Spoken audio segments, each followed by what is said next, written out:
Très heureux d'être parmi vous ce soir, madame, mademoiselle, monsieur, bonsoir et bienvenue dans le cadre de cette nouvelle escale de votre émission. Une halte, serais-je tenté de dire et de souligner par la même occasion, surtout lorsque c'est un hommage à un grand homme, à un homme d'une générosité et d'une disponibilité insondable, un homme qui a donc consacré toute sa vie à la libération plurielle de son pays.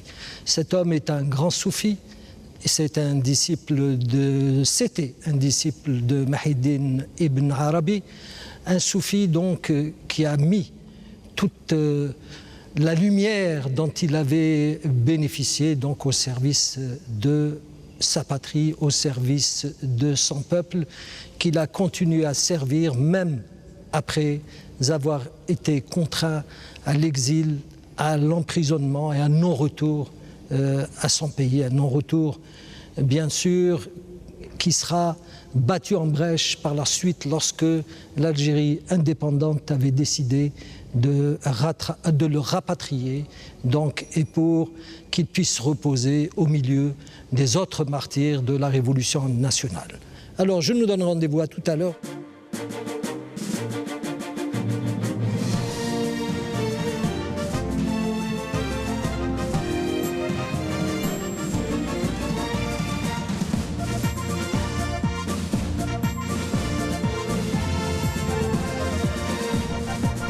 احمل سلاحك فالقتال جهاد تقضي البطولة أن يدوي عتاد احمل سلاحك فالقتال جهاد تقضي البطولة أن يدوي عتاد وامض جسورا لا تهاب منية وامض جسورا لا تهاب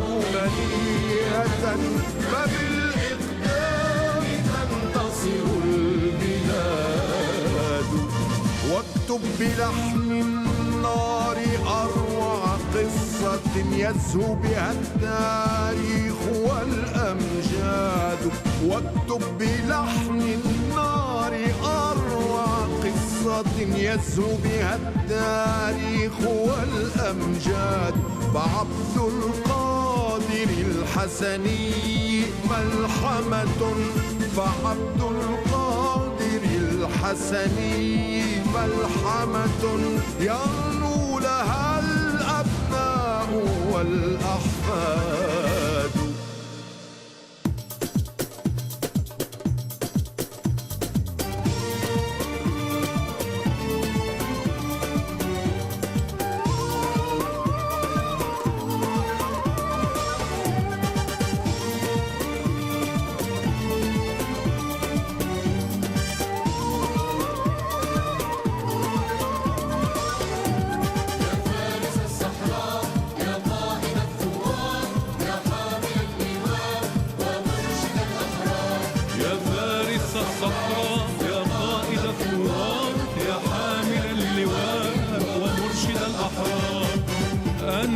للبيداء أغنية من نار يا منصف المظلوم أنا أوان الثار أنت للبيداء أغنية من نار يا منصف المظلوم أنا أوان الثار علمتنا معنى الكفاح أن نمضي بالدرب وللحق نسير علمتنا معنى الكفاح أن نمضي بالدرب وللحق نسير قد تبعناك وآزرنا لواك ومضينا وأطعنا الله فيه. Pour parler de l'émir Abdelkader, puisque c'est de lui qu'il s'agit, j'ai fait appel bien sûr à des personnalités connues pour leurs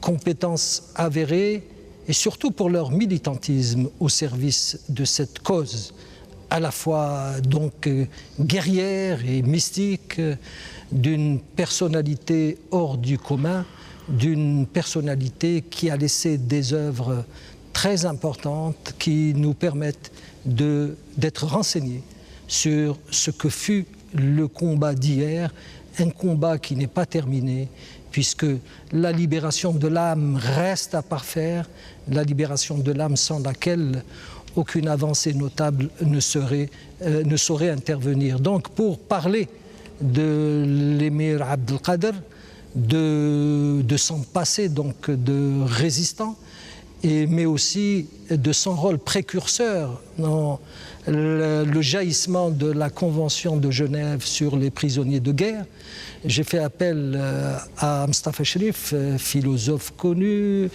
homme de dialogue qui favorise des relations très intéressantes entre les religions du monde et qui a eu l'honneur d'être reçu par le pape, le professeur Mustafa Khiari, donc, qui est professeur en médecine, mais c'est quelqu'un de très important dans la mesure où il consacre l'essentiel de sa pratique, de sa vie, au service de l'enfance, cette enfance malmenée, cette enfance qui va être à l'origine donc de la transformation plurielle de ce pays, bien sûr, si elle arrivait à être prise en charge, à être mise sur les rails, à être protégée et à être renforcée grâce au savoir. Avec nous ce soir aussi, c'est Mohamed Bardouane que les téléspectateurs connaissent de par ses interventions dans le domaine de la religion, bien qu'il soit un professeur en dermatologie, chef de service au niveau de l'hôpital Mustapha Bacha. Il était aussi le président du conseil scientifique de la fondation Émir Abdelkader. Enfin, avec nous ce soir, Mohamed Boutaleb, président de la fondation donc, qui porte le nom du grand résistant, Mohamed Boutaleb, qui a consacré lui aussi l'essentiel de sa vie pour que le message de témoin laissé par l'émir soit remis donc aux générations montantes pour que ce pays s'inscrive dans une dynamique de développement à la fois économique et spirituelle. Voilà pour ce qui est de nos invités ce soir. Sans plus tarder, je donne la parole à Mustafa Cherif pour nous restituer un petit peu la dimension de ce résistant qui a joué un rôle très important dans la prise de conscience lancinante, lente, mais certaine du peuple algérien. C'est Mustafa Cherif. Je vous remercie. L'émir Abdelkader, l'émir Abdelkader, qui est le plus grand personnage de notre histoire contemporaine et qui porte en lui la fondation du patriotisme et de la nation moderne, de l'État moderne algérien, n'était pas destiné, il le dit lui-même, à une action guerrière. Il était fils d'une zaouia, noble, descendant du prophète, nourri dans le peuple profond de cette culture de la dignité du peuple algérien. Et il a organisé la résistance lorsque son père lui a donné le flambeau, en 1832, de manière la plus démocratique et en même temps la plus noble. Il a réussi sur la base de 2 moubayas, il tenait à ce que la première soit confirmée par une deuxième, être reconnu par l'ensemble des populations de l'Algérie, et il a mené son combat de manière exemplaire. De manière exemplaire d'abord par le courage et la chevalerie. Il a été insaisissable. Il était maître et possesseur de l'espace de son pays. L'armée coloniale occupante n'a pas pu mettre fin à sa résistance. Il faut le dire, pendant 2 ans avec son père et 15 ans tout seul, il a été tout à fait vainqueur. Seulement, le rapport de force était tel qu'il s'est rendu compte en 1847 que s'il continuait le combat, c'était génocidaire pour son propre peuple. Il était conscient qu'un jour, les fils de ce grand pays, qui est le nôtre, allaient reprendre le flambeau de la résistance et le délivrer, et c'est ce que a fait l'appel du 1er novembre. Il a donc combattu pendant 15 ans de manière héroïque, en rassemblant l'ensemble de ses tribus et sur la base d'une vision essentiel, c'est qu'il combattait une injustice, il combattait une agression, il combattait ni notre religion ni notre peuple, il combattait ce qui venait entraver la souveraineté, la dignité et l'indépendance de son pays. Il l'a fait avec un art inégalé dans l'art de la guerre. Sa capitale était mobile, et la Smala, et ses guerriers étaient organisés de telle manière à ce qu'ils soient à la fois offensifs et défensifs selon toutes les situations. Et quels que soient les revers qui ont pu avoir ici ou là, vraiment, il a mis en échec sur le plan éthique et moral l'agression coloniale, et c'est ce qui est importé.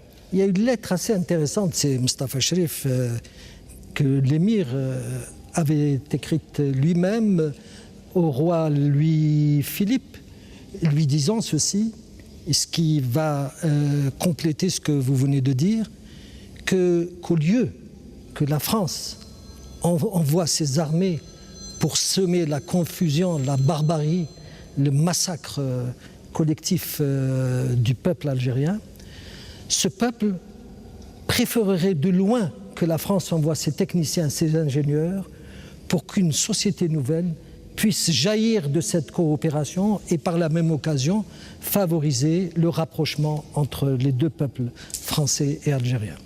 Il avait une vision humaniste, universelle. Il savait qu'il n'y avait pas d'alternative au vivre ensemble, au rapprochement entre les peuples. Mais face au fait accompli de l'agression et de l'occupation, il savait qu'il n'y avait pas d'autre alternative. La prise de la décision de la lutte armée pour l'émir Abdelkader comme pour le 1er novembre n'était pas un choix, c'était une obligation, une nécessité, un dernier recours pour rétablir la dignité de son peuple. Et il savait que l'avenir était, quel que soit c'est l'issue, l'avenir est pour le rapprochement et pour la paix et pour le vivre ensemble. Et c'est ce qu'il a fait d'ailleurs dans la deuxième partie de son existence. Mais il a combattu de manière à la fois humaniste et humanitaire, et c'est cela qui était essentiel, avec un courage, un bravoure qui a fait pâlir la plupart de ses adversaires. Merci, c'est Mustafa. C'est Mustafa Khiyari, bon, je ne l'ai pas fait exprès. Alors, Khiyati, pardon, parce qu'il y a deux Mustafa qui se suivent, donc c'est Mustafa Khiyati. Je le rappelle, vous êtes professeur en médecine, vous dirigez le Forum, qui est une association non gouvernementale donc dédiée à l'enfance. Mais vous êtes aussi auteur de plusieurs ouvrages, et parmi les plus importants sont ceux que vous avez consacrés justement à l'émir. Mais avant d'aborder le chapitre humanitaire et des prisonniers, disons, qui étaient à l'époque entre les mains de l'émir, il serait intéressant d'avoir votre sentiment sur ce rôle joué par l'émir dans le jaillissement de cette conscience nationale qui a permis au 1er novembre 1954 de faire ce qu'il fallait faire, un choix décisif, irréversible et inéluctable qui a permis donc au peuple algérien d'arracher son indépendance. Je crois que cet aspect-là est assez connu puisque l'émir Abdelkader, comme beaucoup de résistants, ont jalonné l'histoire de l'Algérie par leur bravoure, par leur action et leur engagement. L'émir Abdelkader a été l'un des précurseurs, puisque son action a commencé dès le débarquement, pratiquement, et s'est continuée. La différence peut-être avec pratiquement tous les résistants qui vont venir après lui et jusqu'au 1er novembre 1954, c'est un peu la constante et la persistance dans le temps. 17 ans, c'est pas rien, face à l'armée de terre la plus importante d'Europe de l'époque. Ça, il faut bien le souligner. Je ne parle pas de la marine, mais de l'armée de terre. L'armée française est une grande armée.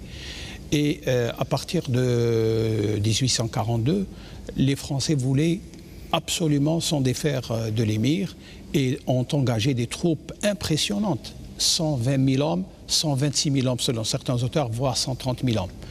Il faut souligner qu'à l'époque, la France avait besoin juste de 30 000 hommes pour faire la campagne d'Italie.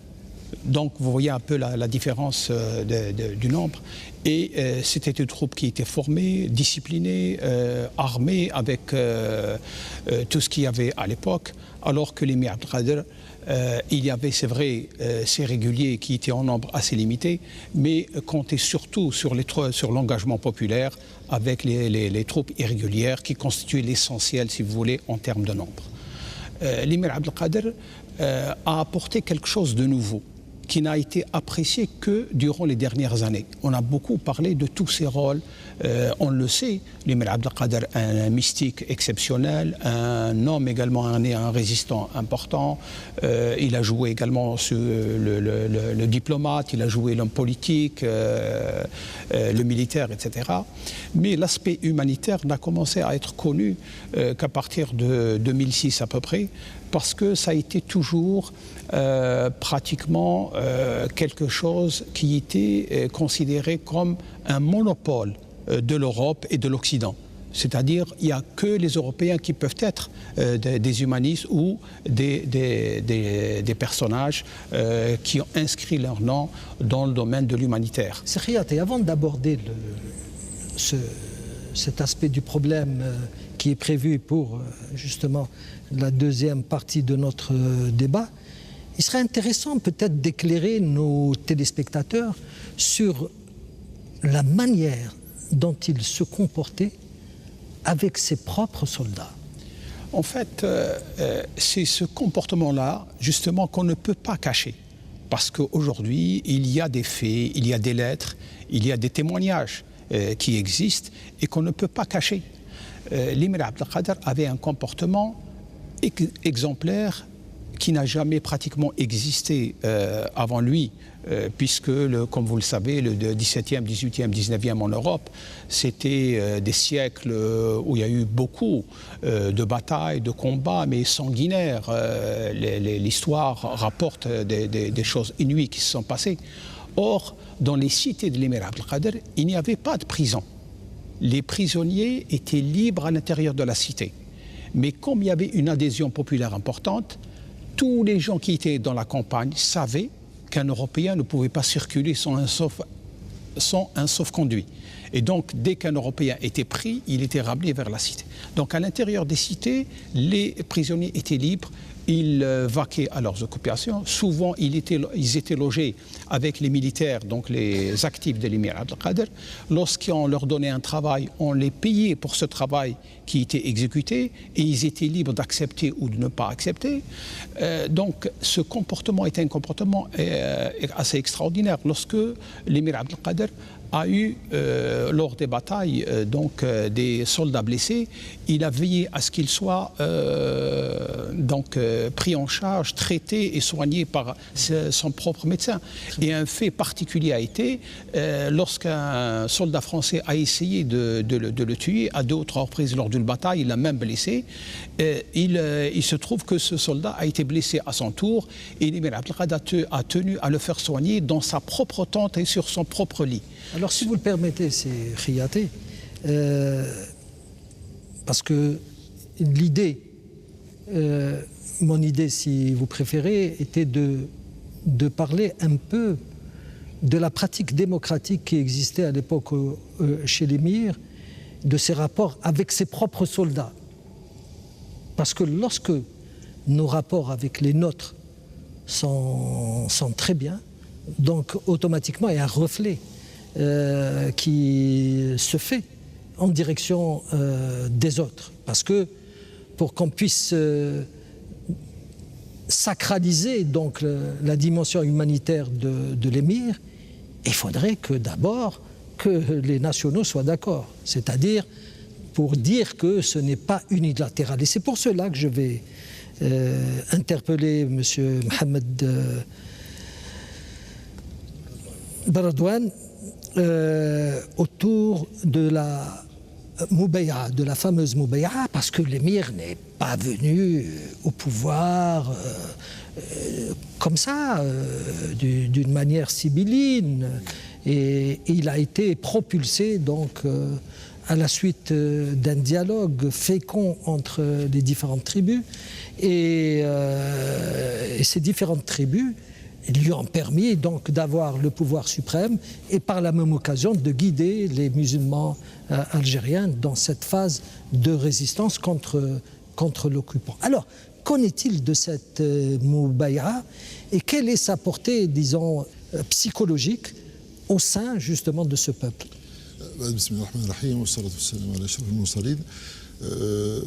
Pour comprendre la Moubaïa, d'abord il faut se replacer historiquement à ce qui est arrivé au premier siècle de l'islam, à l'époque du prophète Mohammed et qui a obtenu une allégeance entre guillemets de la part des habitants de Médine qui ont pris l'engagement solennel de le défendre comme l'un des leurs et de défendre son message auprès des ennemis potentiels du message islamique.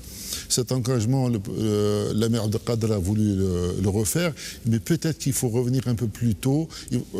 Si Moustapha a rappelé que rien ne prédisposait l'Amir Abdelkader à être un commandant de guerre, ni un chef d'État. C'était un érudit.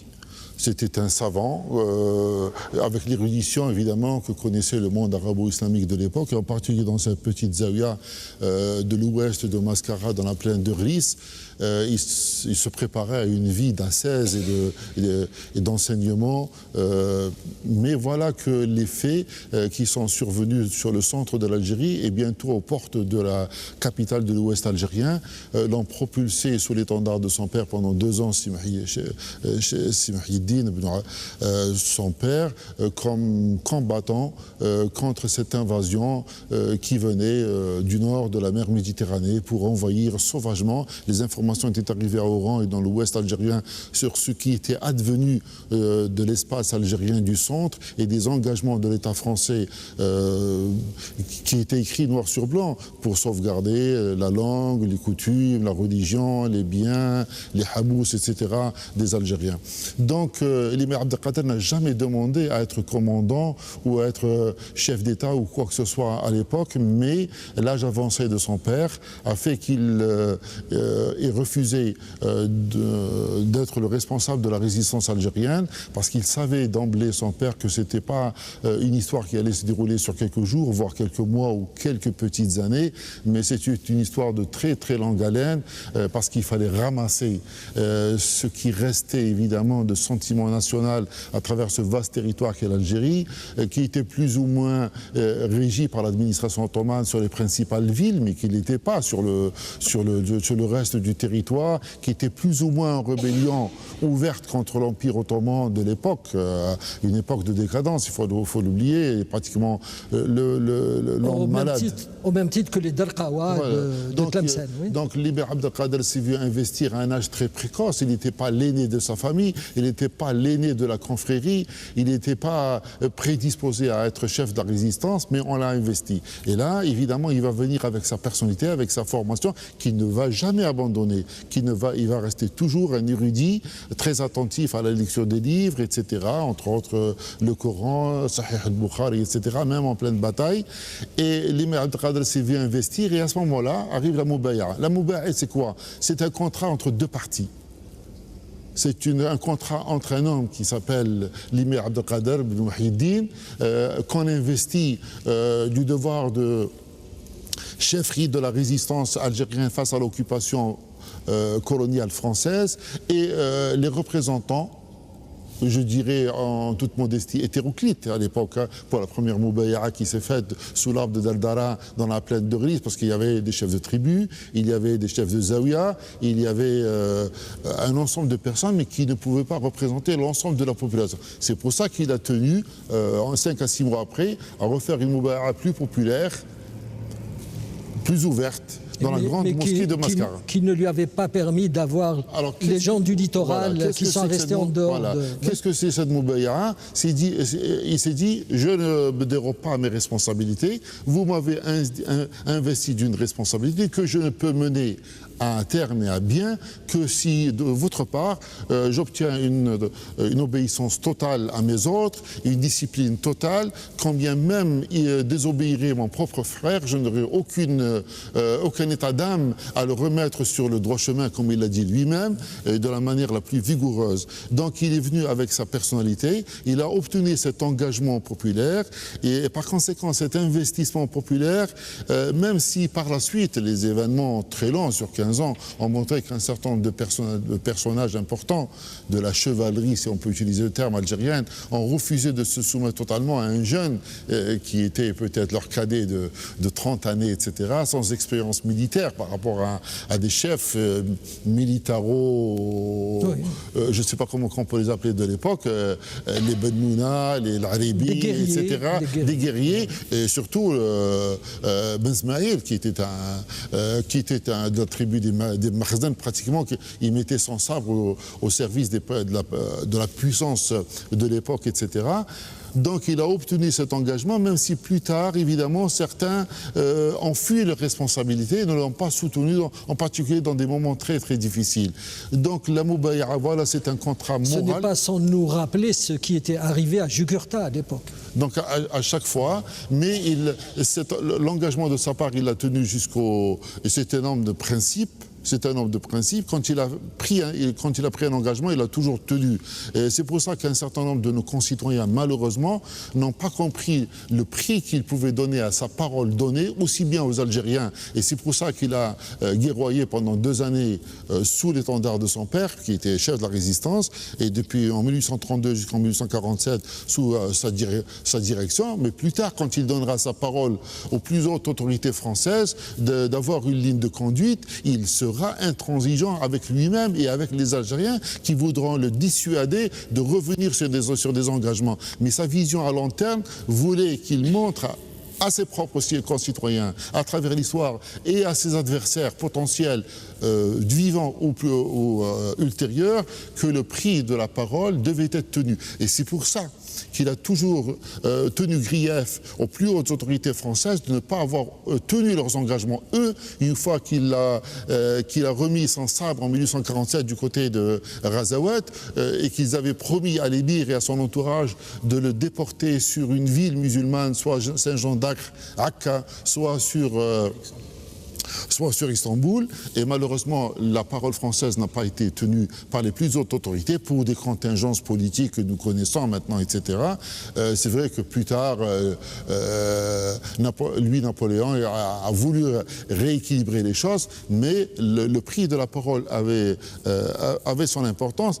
Et je le dis et je le redis, malheureusement nous entendons parfois des commentaires de la part de nos propres concitoyens des dizaines d'années après la disparition de l'émir et sa grande valeur reconnue à l'échelle universelle, des propos qui sont désobligeants parce qu'ils ne connaissent pas le poids de la valeur morale de cette personne, qui ne pouvait pas se satisfaire de demi-mesures. C'était un homme complet, comme le désignent les gens de la tariqa et de la voix, comme on le dit, etc. C'était un personnage qui avait sa rigueur morale et qui ne pouvait qu'être intransigeant. C'est Abdel Hakim, je donne uniquement un exemple de cette intransigeance. Cette intransigeance, il l'avait avec ses propres troupes. Il avait édicté une loi, à chaque fois qu'un prisonnier français était pris donc au combat, il devait être ramené soit au calife de la région concernée, soit directement à l'émir, qui était donc le souverain et le commandeur de la résistance algérienne. Ici, par malheur, un simple soldat de l'armée de résistance algérienne omettait de ramener ce prisonnier sain et sauf et vivant avec armes et bagages, il était lui-même puni. Et c'est ainsi qu'on raconte cette célèbre anecdote où un soldat français donc est mort sous l'effet d'un résistant algérien, et lorsque ce résistant algérien s'est présenté devant l'émir, il lui a fait grief de ça, et lorsqu'il lui a dit j'étais obligé de déposer mon arme pour pouvoir lui trancher la tête, il lui a dit donc tu as commis 2 erreurs, la première c'est de ne pas me le ramener vivant, le deuxième d'avoir déposé tes armes alors que tu es en plein état de guerre, et par conséquent il l'a puni très sévèrement. Il a puni sévèrement aussi le cadi de Darzeu, qui était son propre maître spirituel, et pourtant qui a commercé avec les Français sous les remparts d'Oran, parce que l'émir avait édicté l'ordre de ne pas commercer avec les soldats français, parce qu'il fallait 4 mois à l'époque pour ramener du ravitaillement de France, de Toulon plus exactement, jusqu'à Mers el-Kibir ou Oran. Le cadi d'Arzeu a enfreint cette directive de l'émir. Ça n'a pas empêché l'émir, malgré sa mansuétude, sa clémence, etc., de le faire condamner à mort. Merci, c'est Mohamed, c'est Mohamed Boutal. Je rappelle que vous êtes membre fondateur et président donc de la fondation Émir Abdelkader, une fondation qui a fait un travail colossal depuis sa création, puisque sur la table, il y a énormément de titres qui ont été édités donc, grâce à cette fondation. Il y a eu beaucoup de choses, de nombreux colloques internationaux et nationaux donc, qui ont été organisés. Sur le plan organique, la fondation est présente dans toutes les wilayas du pays, et y compris donc à Paris. Je ne vais pas dire par là que c'est une wilaya algérienne, mais à Paris existe une section de la fondation Émir Abdelkader. Et dans votre combat au sein de cette fondation, vous avez toujours insisté sur le rôle joué par la Moubaïa dans le jaillissement de l'action de l'émir. Alors, qu'en est-il exactement? Oui, l'émir Abdelkader, oublié pendant la période coloniale, réapparaît après l'indépendance. On ne peut pas connaître l'émir Abdelkader si on ne parle pas de la spiritualité de l'émir Abdelkader. D'ailleurs, il y a une tradition populaire qui dit que tous les siècles, Dieu, dans son infinie bonté, envoie un homme qui est à la fois un saint et un savant, l'un ne peut pas sans l'autre. Et cet homme, pour redresser la loi islamique. Et ça, c'est parce que l'émir Abdelkader avait un qadra ilahiyya. Il ne pouvait pas tenir pendant 17 ans devant la plus grande armée de l'époque. C'était la plus grande armée, puisqu'elle était parmi jusqu'à Moscou. S'il n'avait pas été inspiré, s'il n'avait pas une croyance, et surtout un désir de donner l'histoire à la religion. C'est ça. Dans l'émir Abdelkader, on a parlé de la Moubaïa. Il y a une légende, mais il faut reconnaître les légendes. L'émir Abdelkader, quand il est parti à la Mecque avec son père, au retour, il était le plus jeune, on l'a laissé garder les dromadaires. Il est rentré dans la zaouia de Sidi Abdelkader Jilali, et à ce moment-là, quelqu'un est venu le trouver. Comment vous laissez le roi, sultan.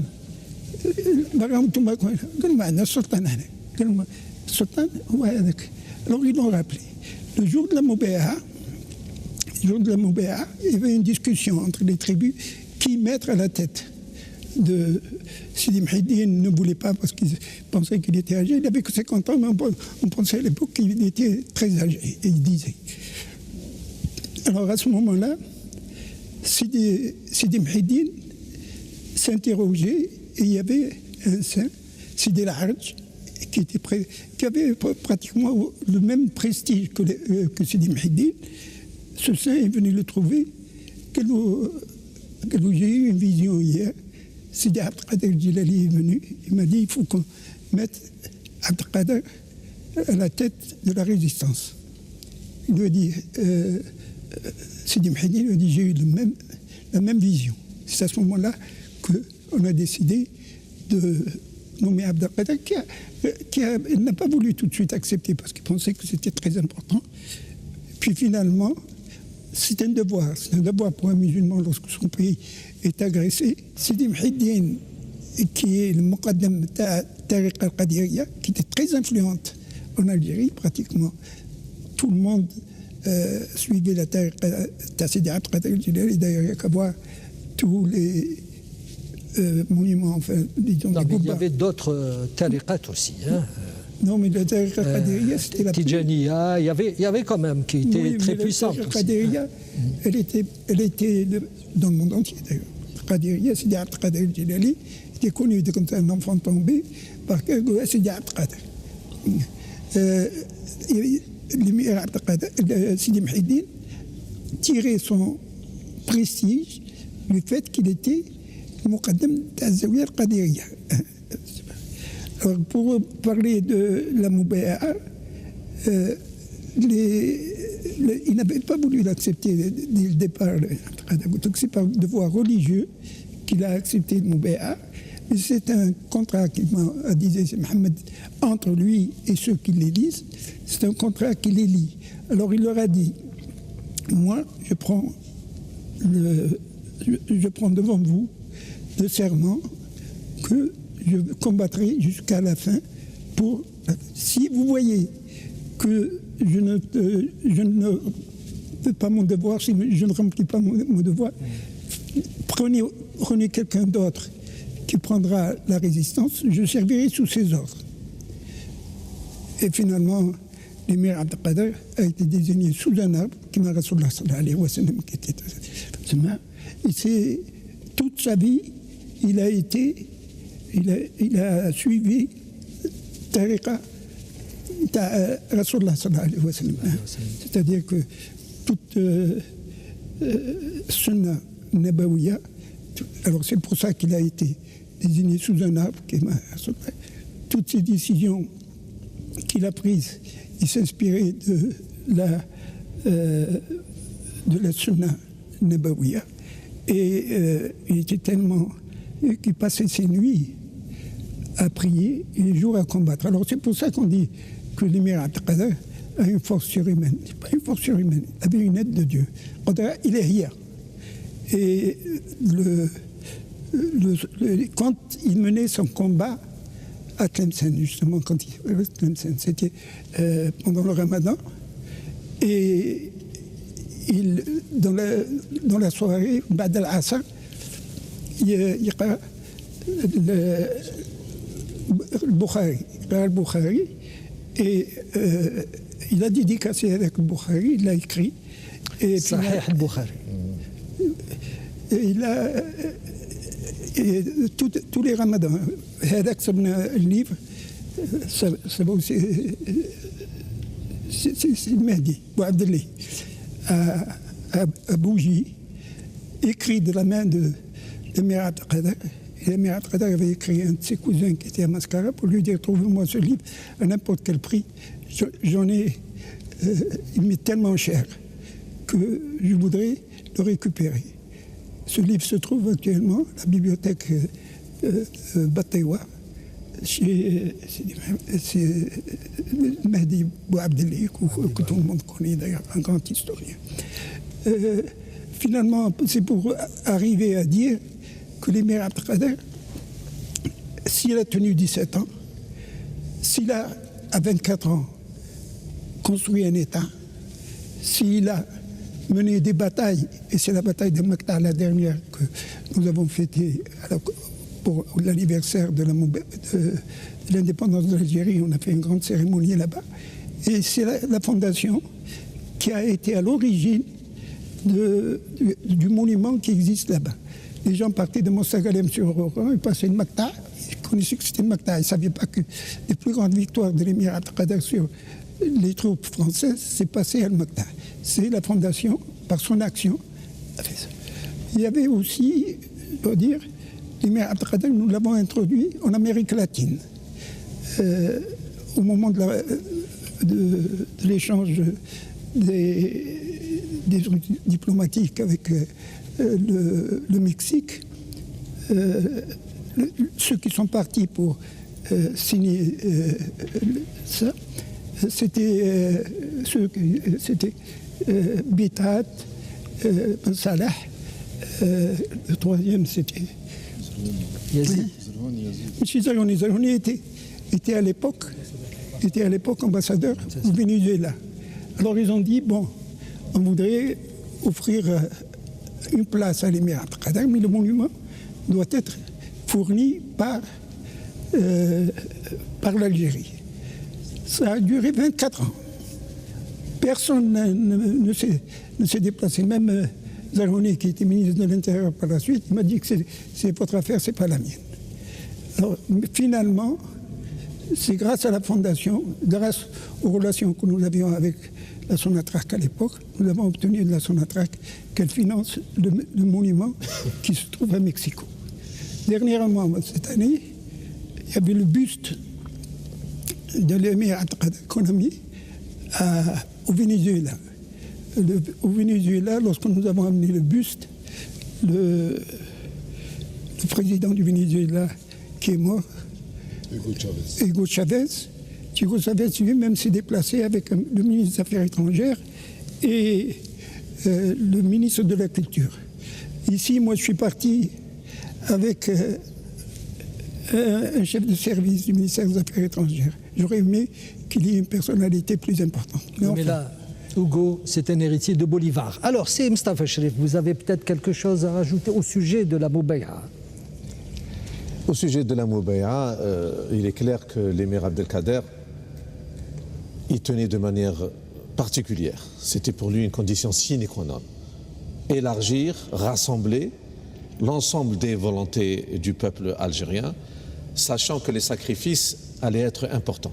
Il ne pouvait pas imposer un certain nombre de disciplines, de sacrifices indispensables pour la lutte de libération sans le consentement le plus large possible. Il faut dire que son génie guerrier et politique s'inspirait à la fois de la culture universelle, du modèle mohammedien évidemment, comme on était en train de le dire, mais l'émir avait lu autant Aristote, les gens ne le savent pas, autant Aristote qu'Ibn Khaldoun. Il avait une culture universelle qui lui permettait de s'intéresser à la rationalité. Il a rationalisé sa résistance, puis il a puisé à la fois, bien entendu, dans l'inspiration musulmane, mohammedienne, celle de cette voie de la dignité, cette culture de la dignité qui est aujourd'hui notre culture, la culture du peuple algérien est celle de la dignité et de la résistance. Elle vient de manière ancestrale, mais l'émir Abdelkader l'a mis en œuvre de manière exemplaire. Ancestrale, puisque nous avions eu des exemples auparavant qui remontent à l'Antiquité, lorsque les donatistes algériens, s'il est permis de s'exprimer ainsi, contester le leadership de Saint-Augustin, qui avait été donc placé à la tête de l'église chrétienne à l'époque par les Romains, alors que cela ne procédait pas donc de discussion préalable et d'un choix collectif, de la même manière que les Iyanides avaient instauré au niveau du Meshwar une assemblée qui permettait de discuter de toutes les décisions à prendre. Donc il y a des traditions dans ce pays qui ont été perpétuées aussi par les Jma'a qui ont fonctionné ou qui fonctionnent encore dans certaines régions du pays. Tout à fait, de Messinissa, du Gurta jusqu'à Tariq ibn Ziyad, jusqu'aux ulémas fondateurs et insurgés et du Maghreb à travers notre histoire, nous avons, en tant que carrefour des civilisations, en tant que carrefour entre le Nord et le Sud, l'Orient et l'Occident, nous avons souvent été agressés et donc notre culture est celle de la résistance. Et nous avons donc une culture ça fera l'objet d'une autre émission parce que ce thème est très important. Cela mérite une émission à part entière. Donc l'émir Abdelkader s'appuyait sur 3 éléments essentiels de son action, de son combat, puisque c'est le thème de votre émission. 1, l'exemplarité. Il donnait l'exemple. Il était toujours le premier au combat et il s'appuyait sur des règles qu'il mettait en pratique. 2e, c'était l'équité. Il était autant équitable vis-à-vis de l'ennemi lorsqu'il fallait gérer les prisonniers ou d'autres données ou confirmer sa parole que vis-à-vis des siens. Exemplarité dans le combat et équité. Et deuxièmement, ouverture et d'esprit. Il savait que la négociation, c'est l'ouverture, l'allègement et des souffrances pour les populations étaient essentiels. Il était ouvert à toutes les rencontres, à toutes les négociations pour faire reculer et la colonisation et l'occupation. Exemplarité, équité, ouverture, avec un génie militaire qui est souvent étudié dans des académies militaires à travers le monde, parce qu'il était insaisissable. Il savait que le rapport de force était défavorable, mais il engageait sa connaissance du terrain, de la géographie et de l'espace de telle manière à épuiser les forces et de l'ennemi qui étaient, de par les techniques et la technologie différentes, mais la morale, l'éthique, la vaillance étaient du côté de l'émir. Merci Mustafa Cherif. Alors je nous donne rendez-vous à tout à l'heure, juste après. وش نقول لكم راني جد سعيدة ونقول لكم شعر جزائري لأبو مدين الغوث رحمه الله. تحيا بكم كل أرض تنزلون بها كأنكم في بقاع الأرض أمطار وتشتهي العين فيكم منظرا حسنا كأنكم في عيون الناس أقمار.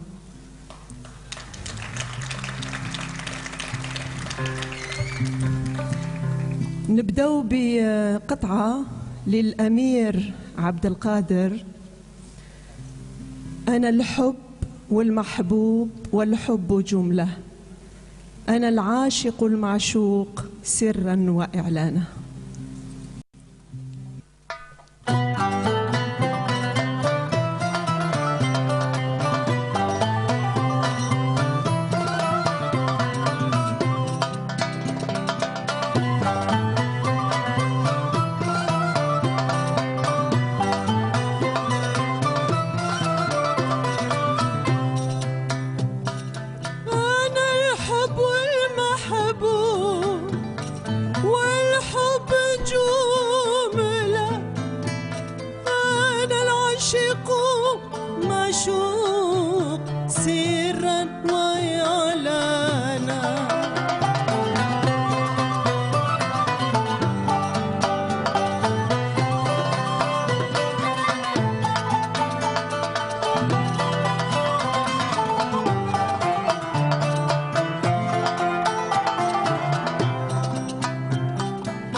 Nous revoilà au musée central de l'armée dans le cadre d'une nouvelle escale que nous consacrons ce soir à l'émir Abdelkader. Dans une première livraison, il a été question de l'action donc de résistance de l'émir, du rôle qu'il a joué dans la prise de conscience nationale. Dans cette deuxième partie de votre émission, nous allons aborder les questions humanitaires et le rôle qu'il joua dans le jaillissement de la Convention de Genève portant sur les prisonniers de guerre. Je vous rappelle que parmi nous ce soir, pour parler de l'émir Abdelkader, nous avons donc Mustafa Cherif, philosophe, auteur, ambassadeur itinérant de la cause du dialogue entre les religions, Mustafa Khiyati, professeur en médecine et auteur donc de plusieurs ouvrages sur la question.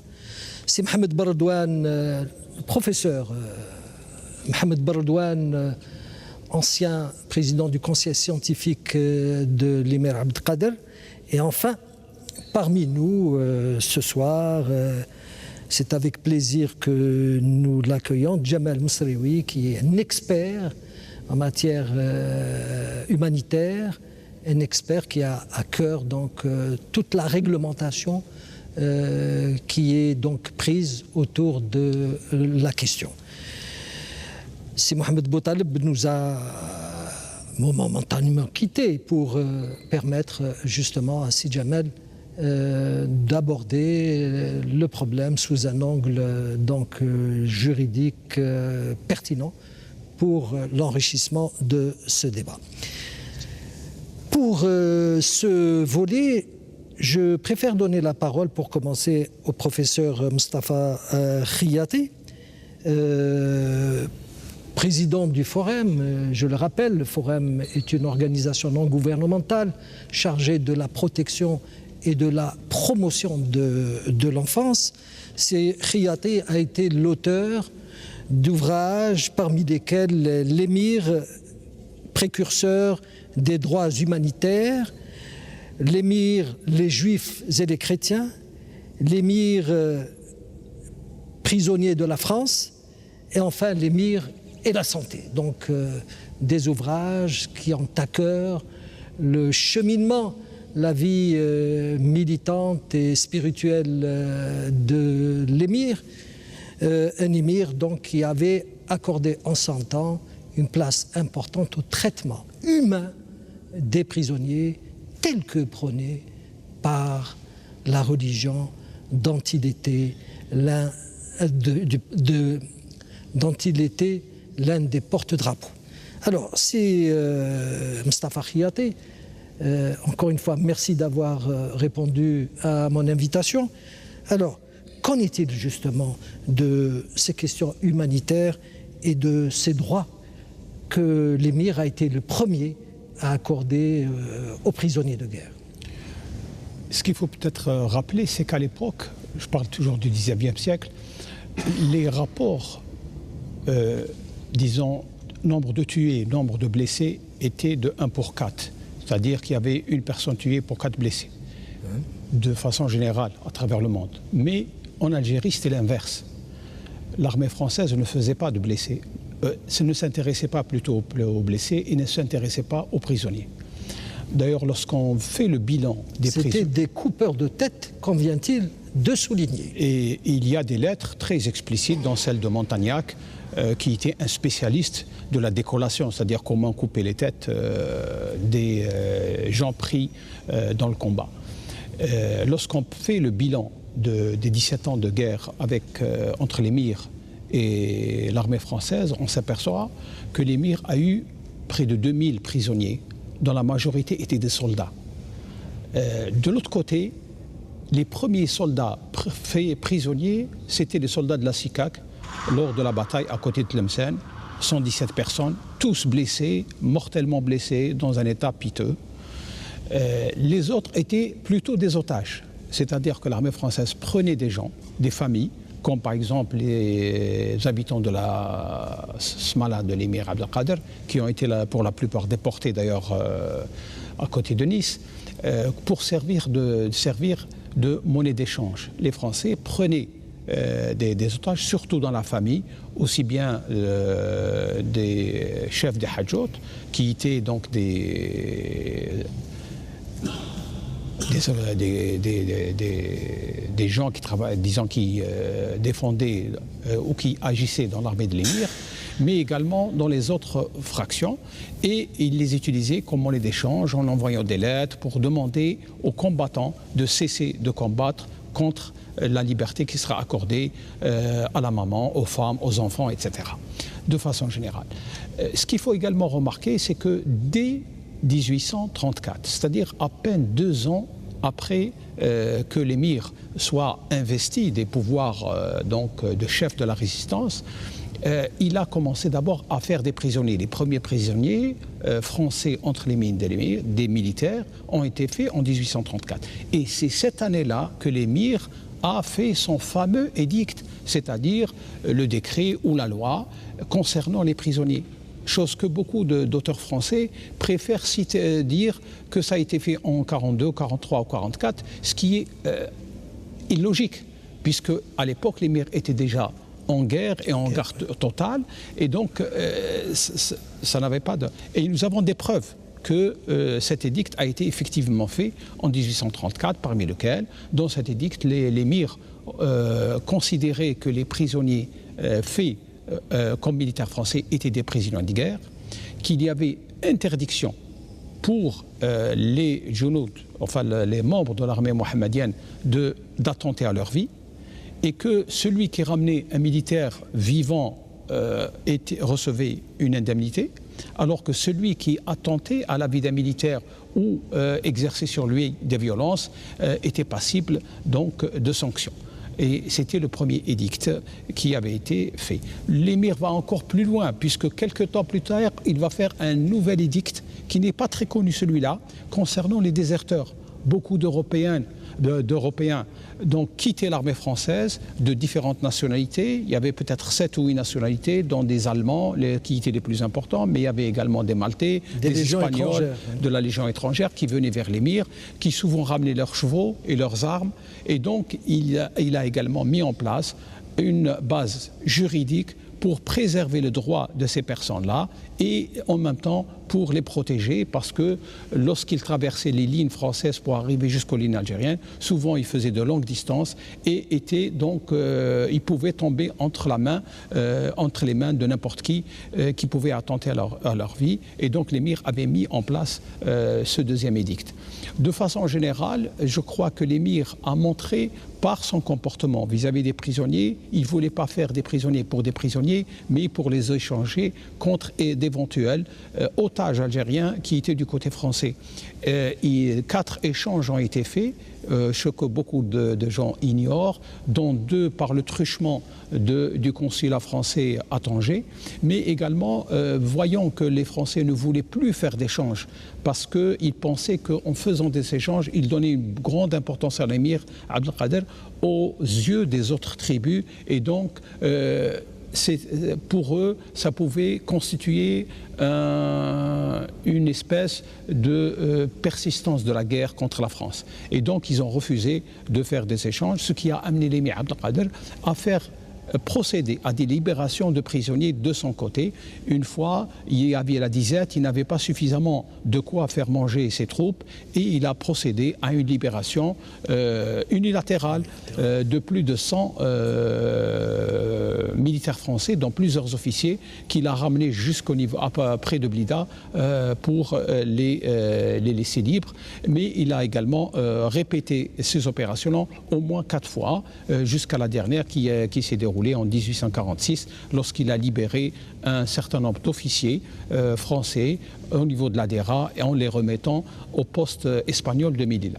Donc toutes ces opérations-là, finalement, elles montrent que l'émir Abdelkader a été pas seulement un précurseur, mais un véritable fondateur du droit humanitaire international, puisqu'il a respecté toutes les clauses qui allaient faire pratiquement 40 ans ou 35 ans plus tard les bases de la première convention de Genève de 1864, mais également des prochaines, des conventions ultérieures qui allaient être donc signées par plusieurs États, et dans lesquels, bien sûr, il n'y avait aucun État musulman ni aucun État arabe jusqu'en 1949.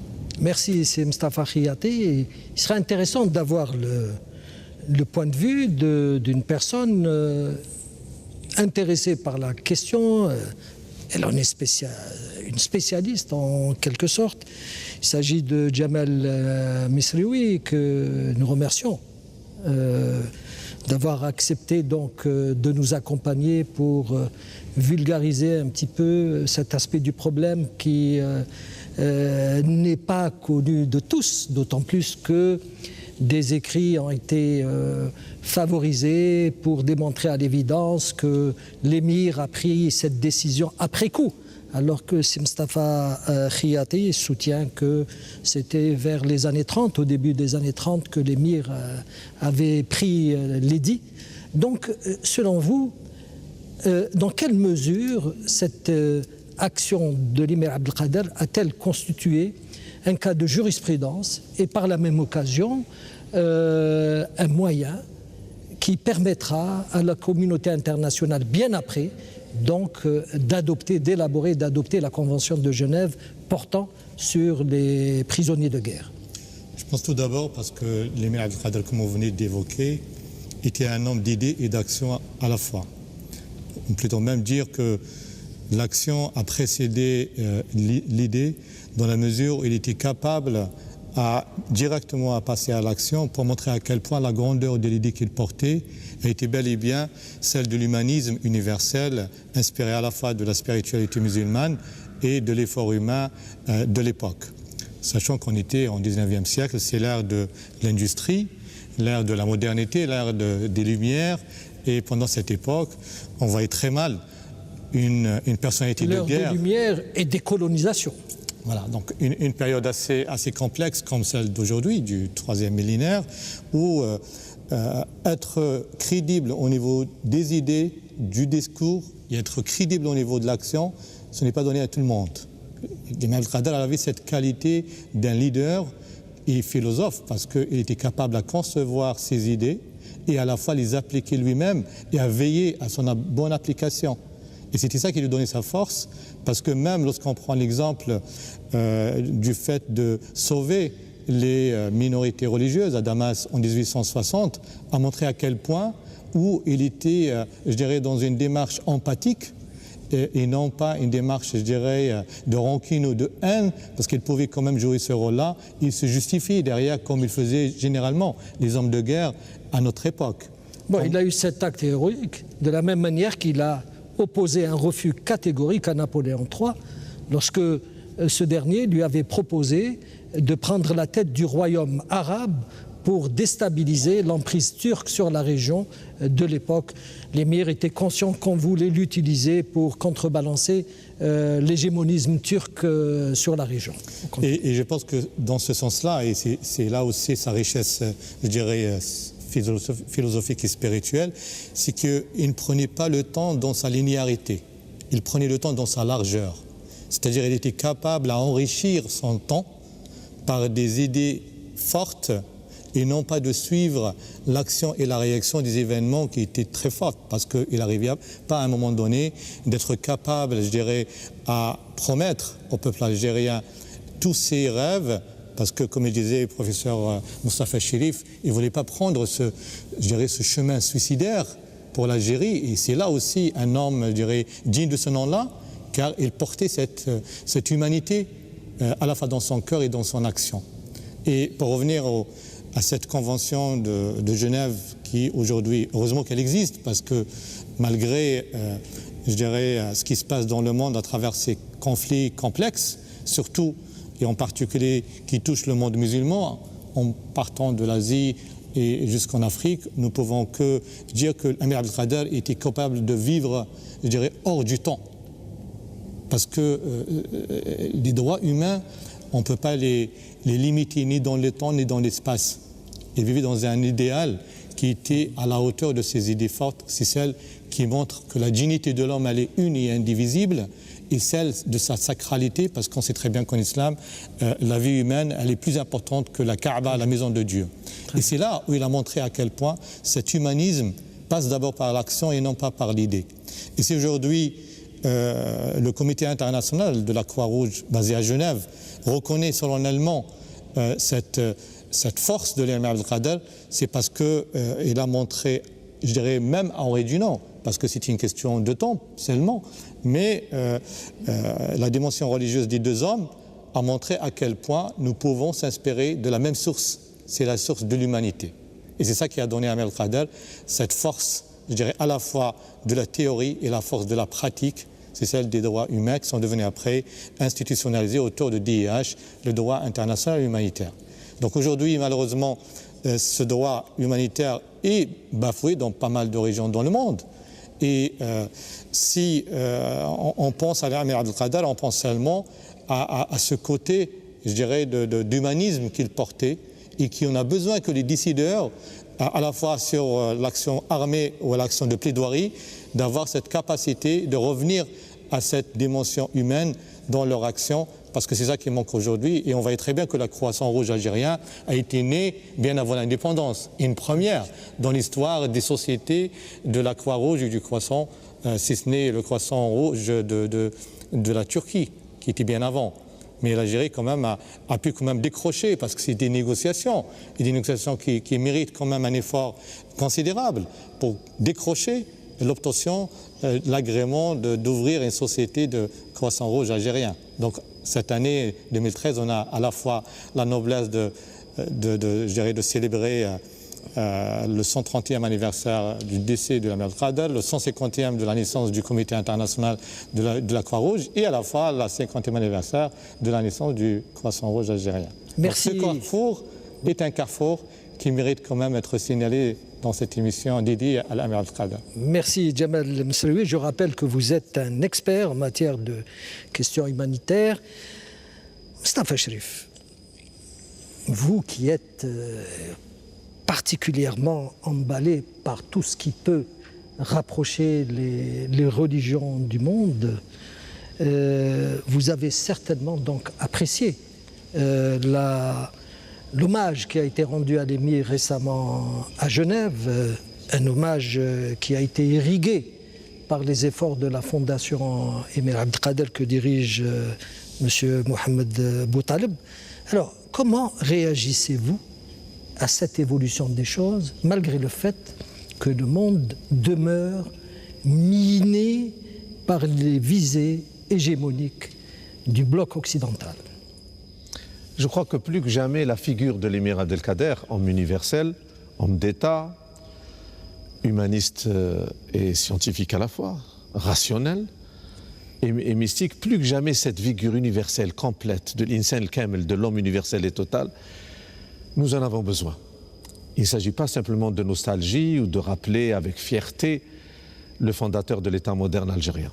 Il s'agit de tirer les leçons de son histoire, de son parcours, de ses leçons, de son comportement pour les générations actuelles et venir, pour tout le monde arabe et musulman. Voilà une figure qui contredit l'ensemble des extrémismes, des interprétations et des instrumentalisations de la religion, qui a démontré dans l'action que face à la sauvagerie et la barbarie de l'occupation coloniale, il s'est comporté et de manière profondément humaine pour gagner les cœurs et les esprits et montrer qu'il ne confond pas entre telle et telle dimension, entre l'ennemi et la situation qui se présentait à lui. Nous avons besoin de cette figure aujourd'hui. Elle est une des sources qui peut nous permettre de relever les défis de notre temps, celle de la communauté médiane, c'est-à-dire éviter toutes les formes d'extrémisme, ni dilution dans un modèle du libéralisme sauvage, de la perte des valeurs éthiques et morales, ni dans un modèle du repli, de la rétrogradation, de l'obscurantisme. Il est vraiment cette dimension de l'authenticité et de la modernité, fier de ses racines, sa spécificité, et ouvert et sur l'universel. L'émir est aujourd'hui une école. C'est notre école, nous, en tant qu'Algériens, nous en faisons fiers. Et il faut multiplier tout ce qui peut permettre sa connaissance dans l'interconnaissance. Il est le modèle dans lequel je parle à chaque fois dans les enceintes internationales, liées au dialogue des cultures, des religions, des civilisations, parce qu'il a prouvé sur le terrain qu'il est possible de vivre ensemble dans la dignité. Et c'est cela qui est aujourd'hui une référence incontournable. Lorsque son buste rentre au siège de l'Organisation internationale de la Croix-Rouge, lorsque des villages à travers le monde et des villes instaurent une place, une porte sans nom. Comme la ville d'El-Kader dans l'état de l'Iowa. Tout cela n'est pas du hasard. Et ce n'était pas le fait de Mascaréens ou d'Arabes, mais c'était le fait des Américains eux-mêmes qui, en hommage à la guerre qu'ils menaient, ont décidé de donner son nom à leur ville. Oui, c'est que l'émir est aujourd'hui un trait d'union entre les peuples, entre les esprits qui s'élèvent et qui convergent, comme dit le philosophe. Nous parlons de l'émir parce qu'il répond à ce qu'on appelle des défis de tous les temps, hors de l'espace et du temps, comme on parlait tout à l'heure. Il est à la fois cet homme qui sait que l'intériorité est essentielle, qu'il faut se changer du dedans, parce qu'il ne suffit pas simplement d'accuser l'autre d'un certain nombre de malheurs qui nous arrivent. Il faut assumer nos responsabilités, se réformer du dedans, donner, et c'est l'exemple, afin de forcer l'admiration et le respect. Et c'est cela qui m'enchante, le fait que l'Algérie soit la terre de ce grand homme. Merci, c'est Mustafa Cherif. C'est Mohamed Baradouane. Alors, peut-on connaître votre sentiment à ce propos? Justement, cette double victoire que vient de remporter l'Algérie, c'est certain un pays qu'on a essayé de mettre entre parenthèses, mais qui trouve toujours les moyens de se ressaisir, de se redéployer et d'avancer, de marquer des points. Alors, quel est votre sentiment lorsque le buste de l'émir règne maintenant à Genève, donc au niveau de la Croix-Rouge internationale? Écoutez, la personnalité de l'émir, et on en parle avec toute humilité devant ce grand homme, qui est le fondateur de la nation algérienne moderne. C'est indéniable, hein, l'action qui est menée depuis des dizaines d'années par un certain nombre de personnes. Du point de vue international, évidemment, nous sommes ravis qu'il y ait cette reconnaissance de la part de cet enfant, de ce pays, de cet enfant, de cette civilisation à laquelle nous appartenons. Mais chose à laquelle je suis très attaché aussi, c'est d'essayer de réconcilier nous les Algériens avec leur histoire et en particulier avec la personnalité de l'émir. Je l'ai dit en préambule, malheureusement, beaucoup de résidus peuplent le mental d'un certain nombre de nos concitoyens quant au parcours de l'émir Abdelkader. Et je le rappelle, tout ce qu'a fait l'émir Abdelkader, il ne l'a pas fait pour que son buste ou que son nom figure sur les tablettes d'un certain nombre d'organisations internationales. La lettre par laquelle il a répondu à l'imam Chamil, qui était le grand résistant du Caucase, lorsqu'il l'a félicité pour son comportement dans le sauvetage des chrétiens de Syrie et du Mont Liban, il a dit qu'il c'était en conformité, qu'il l'a fait en totale conformité avec son action en tant que musulman, en tant que, évidemment, d'adepte de cette religion. Je rappellerai des faits qui sont peut-être méconnus à l'échelle internationale, mais aussi à l'échelle nationale. C'est que l'émir Abdelkader, quand il a été investi lors de la Moubaïa première et deuxième en tant que commandant de la résistance algérienne, d'ailleurs, l'émir, attention, ça n'est pas pour rien qu'il a choisi ce titre. Il ne voulait pas, comme à l'époque il n'y avait pas, à l'époque il y avait des rois, des empereurs, des salatines, des Omara, etc. Lui, il voulait simplement être chef d'une résistance.